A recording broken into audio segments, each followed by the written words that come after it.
and then somebody to do it in English. It's really just your opportunity to practice a little bit about what you learned, and then to just reaffirm like why you believe in this, right? It's important to do that. ¿Hay alguien que me lo pueda hacer en español primero para modelar? Yo puedo ser la comadre si quiere. Le vamos a dar mucho ánimo y le vamos a dar mucho aplauso. ¿Alguien?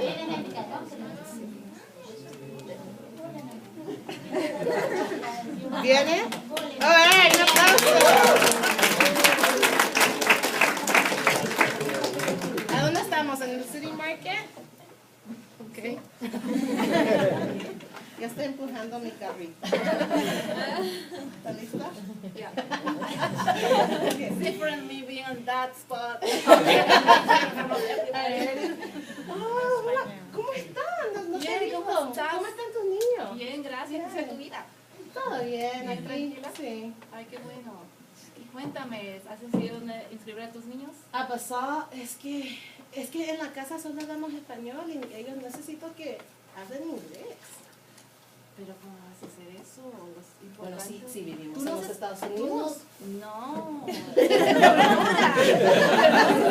Pero la cultura se hace en la casa. No.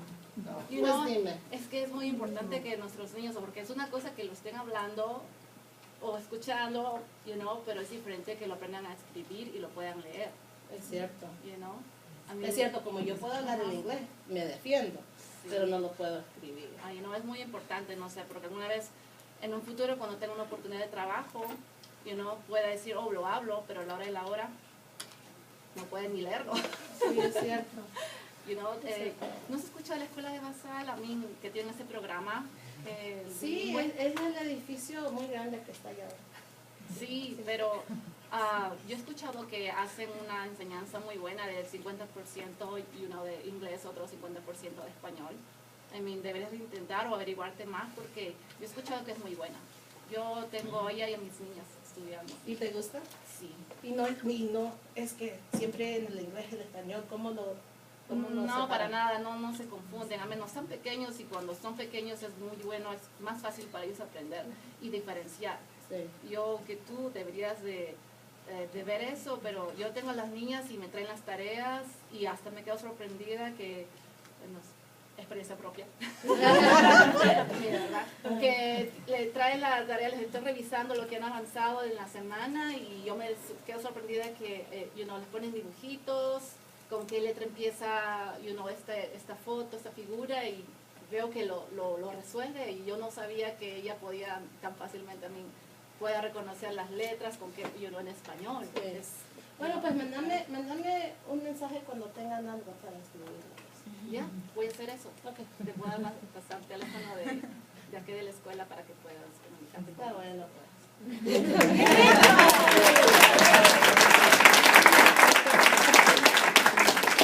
All right. Anybody doing in English? You wanna give it a go? He's like, no. Anyone in English? All right, let's just give her a applause. She did it really well. Okay.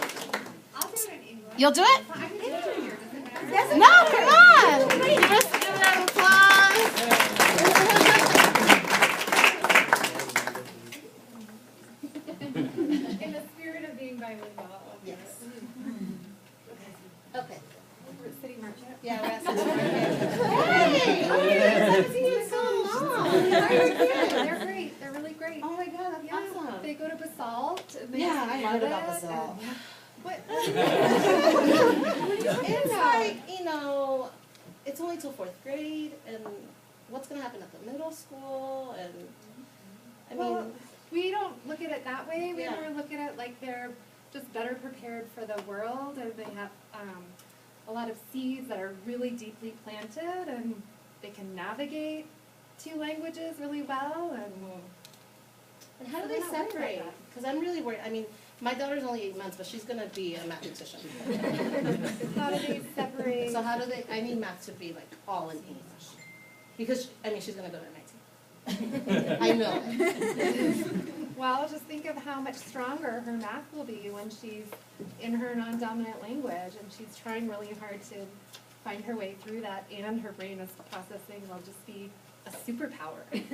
Yeah, I did read an article about like the benefits of bilingual brains. Yeah, well, Yeah. come check it out. We're having an open house. Yeah. But tell me again, do they just switch? Like whenever the kids don't understand, they go to Spanish and then they go to English? Like, No, actually they don't. They do this thing where they do one whole week in English and they do one whole week in Spanish, because what they don't want to have happen is for the kids to just wait for the other language.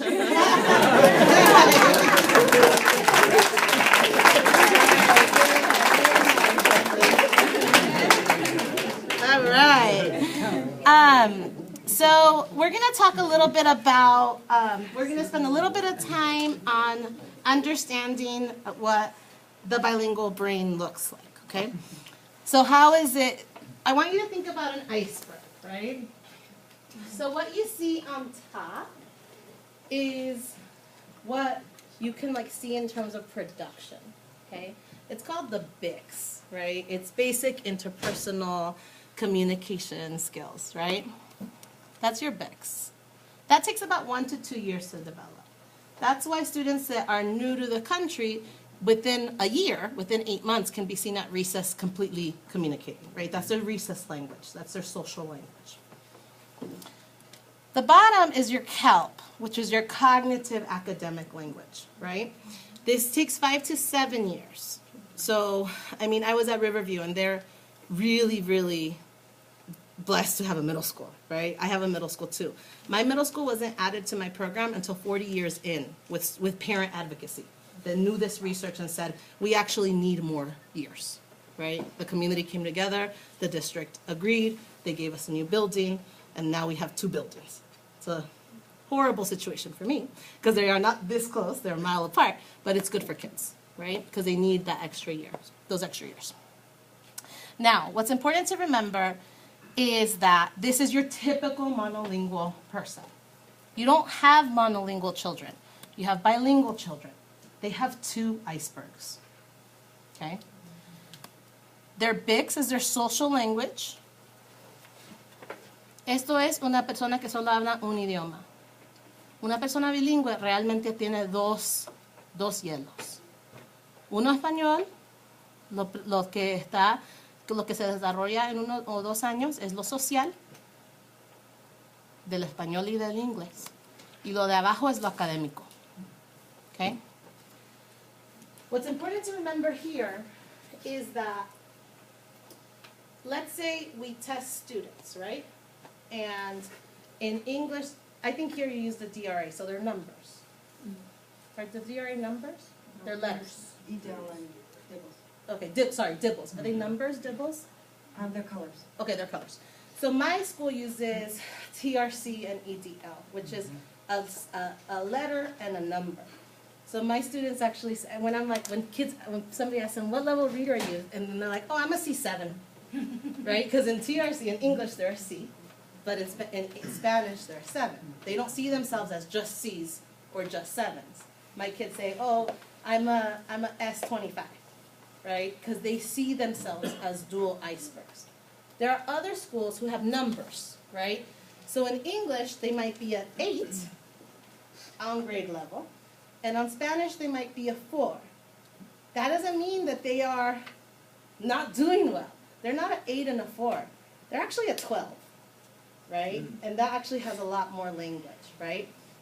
So what's important to remember here is that this all transfers.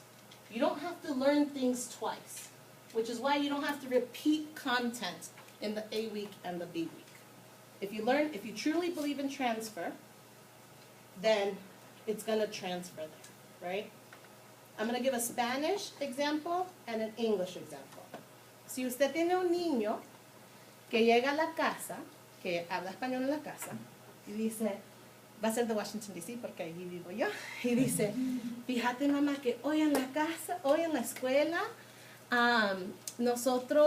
yo aprendí de la Blanca Casa, allí vive el presidente, y usted va a decir, ay, niño, es Casa Blanca. Pero ¿por qué hicieron ese error? Error. que realmente no es un error. Están pensando en inglés. Están pensando en inglés.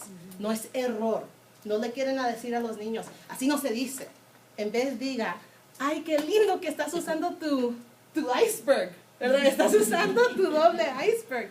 Tú estás pensando en inglés porque eres bilingüe, porque en inglés se dice el adjetivo y el lugar, pero en español es volteado.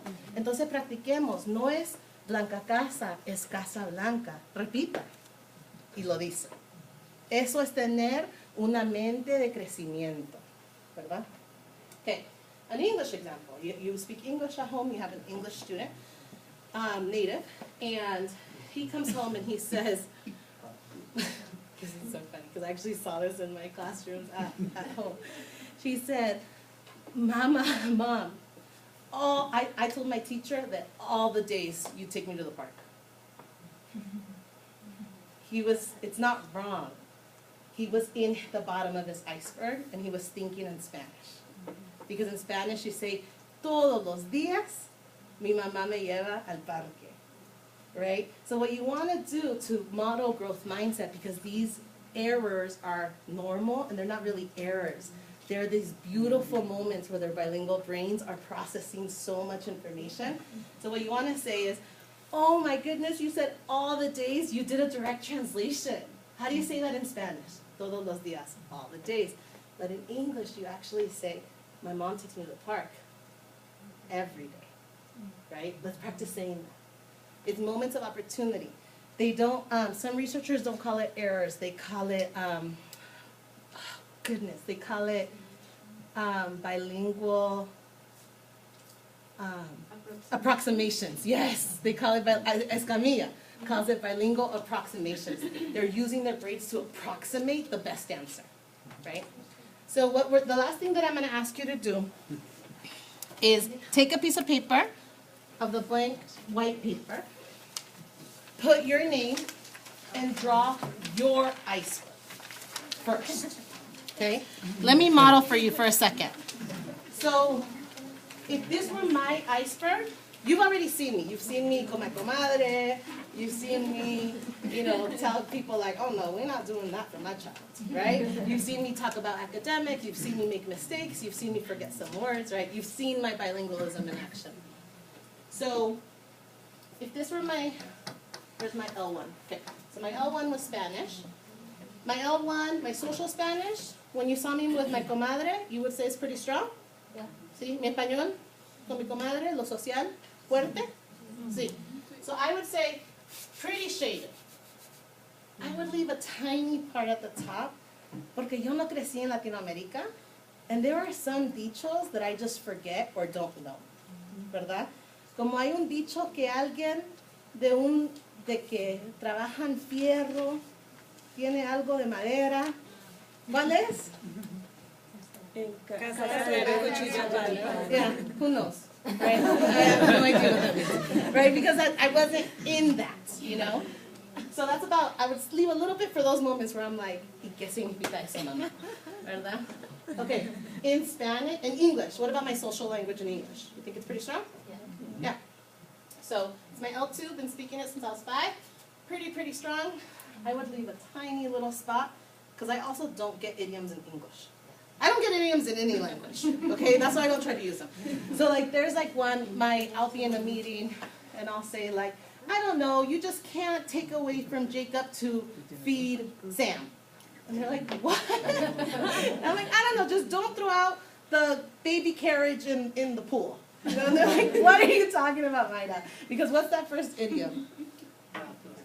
Rob Peter to pay Paul. Who knows, right? I'm just trying. I'm doing a bilingual approximation. And then what's the other one about? Yeah, who knows? I'm throwing out babies all over the place. So there's a little bit of both that I'm just not quite there, right? Because it's just these intangible cultural things. And I have lots of bicultural in me, but there are some things that just didn't get, okay? Okay, lo académico, lo español, ¿qué piensan? ¿Fuerte para mí? ¿Sí? Sí. Puedo dar talleres en español. Yo enseñé en español cuarto grado. So I would say it's pretty deep. Not as deep as my English, because I did all my university, all my masters in English. I don't have a BA in Spanish. Maybe if I had a BA in Spanish, it'd be a little bit deeper.